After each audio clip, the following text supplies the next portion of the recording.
People here in Lockmore Waterway Estates say flooding has become a constant problem. They're frustrated and searching for solutions. I'm Fox 4's North Fort Myers community correspondent Austin Shagorodsky. I took their concerns to experts and to the county to see what can be done. Lockmore Waterway Estates sits along the Caloosahatchee, where Hurricane Milton left streets flooded and homes damaged by surge. It's where I met Scott Sorensen in the process of raising his home to avoid the water, but he says it's still not enough. We can all lift our houses, but if the road's still flooding, I think we need to do something to keep the water off the roads. The people here believe hurricanes like Ian brought debris and sediment into the rivers, which have restricted water flow and caused more flooding than ever before. So I went to FGCU Water School professor Don Duke to ask if that's possible, and he said that's one of the things that's happening. They're causing a temporary backup, and that temporary backup is seen when we get a lot of rain in the watershed and that river is flowing higher than normal. Well, the backup can make it worse locally in the immediate area right behind the debris.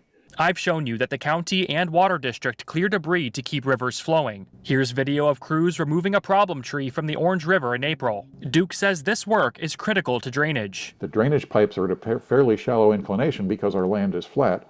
And so when they're designed to let water run off our streets into the rivers.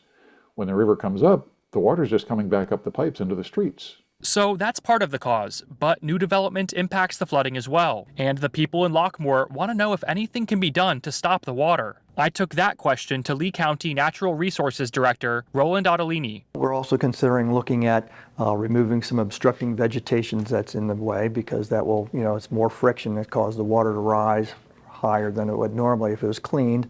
Also looking at potentially some limited dredging. And the county launched this Flooding Facts website. It has historic flooding data and updates on what the county is doing to try to control the water. It's also a way for people to report flooding and request drainage improvements. If there's a lack of drainage, they could possibly have somebody come in and survey, an engineering firm, to give them recommendations in terms of how to get water to move better. Reporting in North Fort Myers, I'm Austin Shagorodsky, Fox 4 News.